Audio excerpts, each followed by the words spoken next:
लगता है चुनाव तक बढ़ेगा। राकेश जी मेरे साथ मौजूद है। राकेश जी, ऐसा नहीं है कि विकास बीजेपी सरकारों में नहीं हो रहा है यार। अगर आप देखें तो पहले की जो सरकारें रही हैं उत्तर प्रदेश में, उनमें बिजली कितनी आती थी सबको पता है, आज बिजली कितनी आ रही है सबको पता है। जो रोड्स हैं बहुत तेज़ी से बन रहे हैं, एमएसएमई सेक्टर में काम हो रहा है, किस तरीके से जो इंडस्ट्रियल बेल्ट डेवलप हो रहे हैं तमाम राज्यों में वो भी देखे जा रहे हैं। बावजूद अगर धर्मनिरपेक्ष की राजनीति आ रही है, तुष्टीकरण की राजनीति निकल कर आ रही है, ऐसे मुद्दे निकल कर आ रहे हैं, मंदिर मस्जिद के बीच घूम रहे हैं। अगर राम मंदिर चढ़ावे चोरी की बात हो रहे हैं तो उससे सीधे मुख्यमंत्री योगी कनेक्ट करते हैं कि साहब वक्फ में तो किसी के पेट में दर्द नहीं होता है।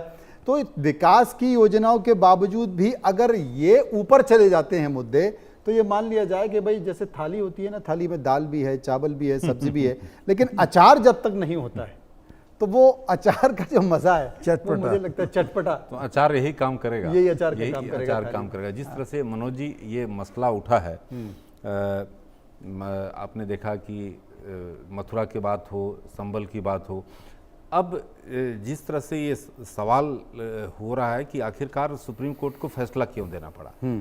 सर्वोच्च न्यायालय ये चाहता था कि लंबी कानूनी प्रक्रिया वाले जो मसले हैं उसका सॉल्यूशन निकालने के लिए एक समाधान समारोह 21 से 23 अगस्त के बीच में एक डेट रखा गया था, जिसमें था कि दोनों धर्म के यानी मुस्लिम पक्ष और हिंदू पक्ष जो हैं अगर सहमति देते हैं तो इस पर आप लोग अपने सहमति दीजिए और इसको सुलझा लिया जाए। लेकिन दोनों ओर से कह दिया कि नहीं जी, हम तो अब कानूनी पक्ष से अपने अदालत में लड़ेंगे।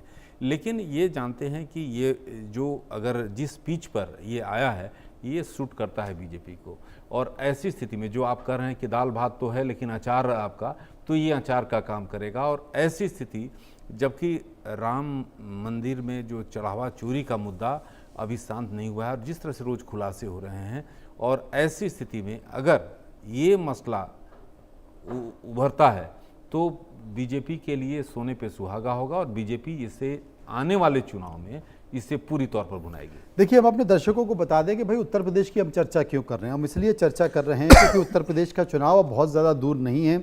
हम बड़े दावे के साथ कह रहे हैं कि उत्तर प्रदेश का जो चुनाव है उसका जो तारीख है, उसका जो महीना है वो जनवरी फरवरी में है, लेकिन ये चुनाव नवंबर दिसंबर में होने जा रहा है। इस बात को समझ लीजिए, तब आपको पता चलेगा जब अचानक से हलचल मच जाएगी और चुनाव आयोग एक्टिव हो जाएगा और तमाम अधिकारी पहुंच जाएंगे। उसके पहले हम आपको बता रहे हैं कि चुनाव आने जा रहा है। लेकिन जो सबसे बड़ी चुनौती है, ये हमने चर्चा कर ली, तुष्टीकरण है। जो सबसे बड़ी चुनौती किसी भी राजनीतिक पार्टी के लिए होती है वो टिकट बंटवारा होता है।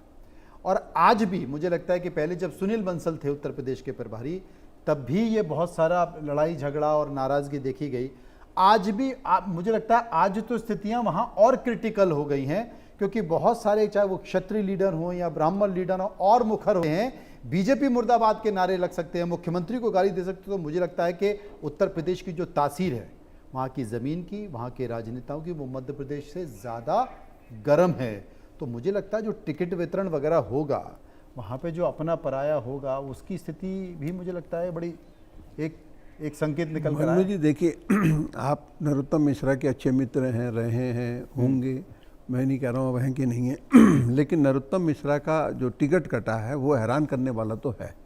और उनको शायद कल्पना भी नहीं थी, उम्मीद भी नहीं थी किनको, नरोत्तम मिश्रा जी को। लेकिन नरोत्तम मिश्रा जब चुनाव हारे उसके बाद से देखिए उनके साथ लोकसभा का मामला रहा, उनको टिकट नहीं मिला, राज्यसभा में उनको उम्मीद थी नहीं मिला, उनको प्रदेश अध्यक्ष बनने की उम्मीद। कभी कभी क्या करता है ना आदमी, खुद ही नाम चला देता है। अब तो खैर वो रो लिए, आंसू बह गए। अभी हम लोग बात कर रहे हैं मंच पर रो लिया, तो मुख्यमंत्री जी ने उनकी पीठ भी थपथपा दी। रोते तो रो रहे थे, तो पानी पीते हुए उन्होंने जो पीठ थपथपा दी। लेकिन मैं जो बात कह रहा हूँ, मैं कह रहा हूँ, ये कहा जा रहा है कि उत्तर प्रदेश में 40 से 50% टिकट, 45% भाई आपको कहने जा रहा था। मैं कह रहा हूँ कि ये एक अलग तरह की घटना थी।